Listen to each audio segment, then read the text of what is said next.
तो भारत में गोरी त्वचा ये सिर्फ एक पसंद नहीं है, ये एक जुनून है।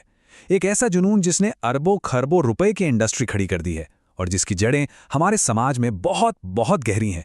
आज हम इसी जुनून की, इससे चलने वाले बाजार की और हाँ, इसके खिलाफ उठ रही आवाज़ों की पड़ताल करेंगे। चलिए शुरुआत करते हैं एक पर्सनल अनुभव से। ये हैं श्रीजा रविंद्रन। वो बताती हैं कि जब वो ब्यूटी प्रोडक्ट स्टोर्स पर जाती हैं तो उनसे क्या पूछा जाता है। हाँ, मुझसे पूछा गया है कि क्या मुझे फेयरनेस क्रीम चाहिए। पहली नज़र में ये एक आम सा सवाल लग सकता है ना, लेकिन ये सोच कितनी गहरी और कितनी तकलीफदेह हो सकती है वो श्रीजा के इस दूसरे अनुभव से पता चलता है। जरा सोचिए। हाँ, मुझे मेरे काम पर फेयरवेल के दौरान एक केक काटने के लिए कहा गया था जिस पर लिखा था अलविदा ब्लैकी। श्रीजा की कहानी अकेली नहीं है। ये बस एक उदाहरण है कि कैसे सुंदरता का एक पैमाना लाखों लोगों के लिए रोजमर्रा के भेदभाव और मानसिक चोट का हथियार बन जाता है। पर सवाल यह है कि इस भेदभाव से किसी को तो फायदा होता होगा। तो जहां एक तरफ ये लोगों के लिए दर्द का कारण है, वहीं दूसरी तरफ ये किसी के लिए अरबों का मुनाफा बनाता है। चलिए अब उस विशाल इंडस्ट्री पर नजर डालते हैं जो लोगों की असुरक्षा पर बनी है। जरा इस नंबर को देखिए। साल 2023 में भारत का स्किन केयर बाजार 15,800 करोड़ रुपए का था। ये एक बहुत बहुत बड़ी रकम है, लेकिन असली कहानी तो इस नंबर के अंदर छिपी है। और ये रही वो असली कहानी। उस खरबों के बाजार का पूरा 25% हिस्सा यानी 1/4 सिर्फ और सिर्फ गोरा बनाने वाले प्रोडक्ट्स का है। मतलब हर 4 रुपए में से 1 रुपया इन प्रोडक्ट्स पर खर्च हो रहा है। ये दिखाता है कि ये सिर्फ कुछ क्रीमों की बात नहीं, ये एक बहुत बड़ा उद्योग है। तो ये उद्योग आखिर बेचता क्या है? ये एक वादा बेचता है, एक सपना बेचता है। इनके विज्ञापनों में अक्सर एक ही कहानी होती है। गहरे रंग की त्वचा वाला कोई इंसान जो असफल है, उदास है, जिसमें कॉन्फिडेंस की कमी है, लेकिन फिर फेयरनेस क्रीम इस्तेमाल करने के बाद वही इंसान अचानक सफल, खुश और कॉन्फिडेंट हो जाता है। लेकिन क्या ये वादे हमेशा सच होते हैं? कभी कभी इन पर सवाल भी उठते हैं और एक्शन भी लिया जाता है। जैसे 2024 में इमामी लिमिटेड पर उनकी फेयर एंड हैंडसम क्रीम के भ्रामक विज्ञापनों के लिए 15 लाख रुपए का जुर्माना लगाया गया था।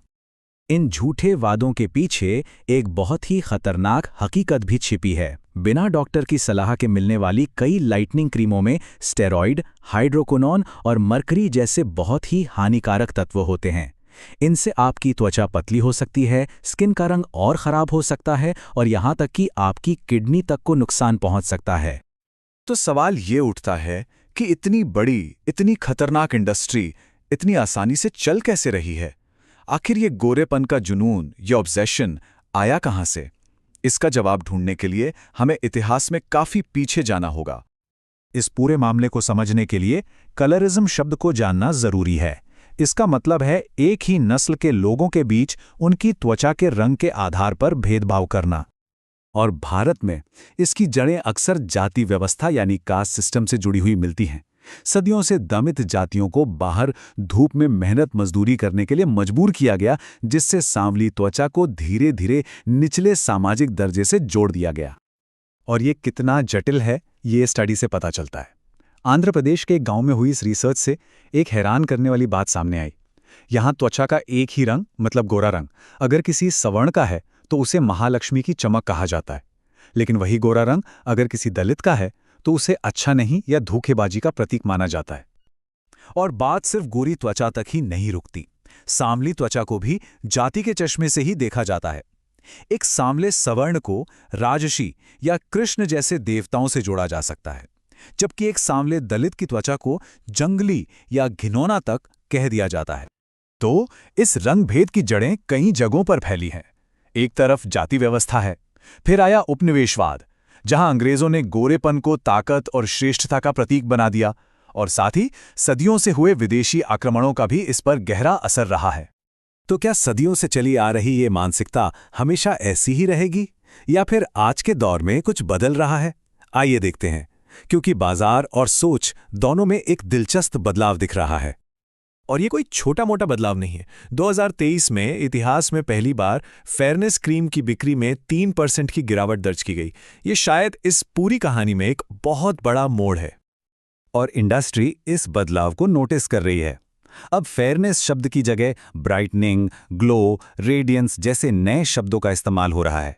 खासकर जेनजी और मिलेनियल्स को टारगेट करने के लिए, जो अब गोरेपन के बजाय एक हेल्दी, हाइड्रेटेड और चमकदार त्वचा चाहते हैं। बड़ी कंपनियों ने भी इस सामाजिक दबाव पर प्रतिक्रिया दी है। 2020 में हिंदुस्तान यूनिलीवर ने अपनी सबसे मशहूर क्रीम फेयर एंड लवली का नाम बदलकर ग्लो एंड लवली कर दिया। उसी साल जॉनसन एंड जॉनसन ने एशिया में स्किन वाइटनिंग क्रीम बेचना ही बंद कर दिया। पर यह बदलाव अपने आप नहीं आया है। इसके पीछे एक मजबूत प्रतिरोध है, एक आवाज है जो इस पुरानी कहानी को चुनौती दे रही है।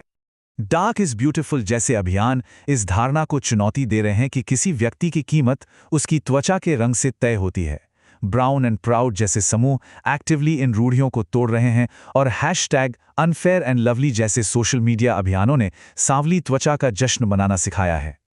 इतना ही नहीं, अब नियम बनाने वाली संस्थाएं भी कदम उठा रही हैं।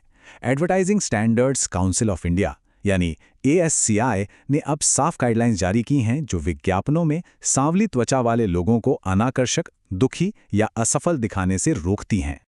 तो ये सब हमें एक बहुत ज़रूरी सवाल पर लाकर खड़ा करता है, क्या सुंदरता का भविष्य वाकई में इंक्लूसिव हो रहा है, या हम सिर्फ एक पुराने पूर्वाग्रह के लिए कुछ नए फैंसी शब्द सीख रहे हैं?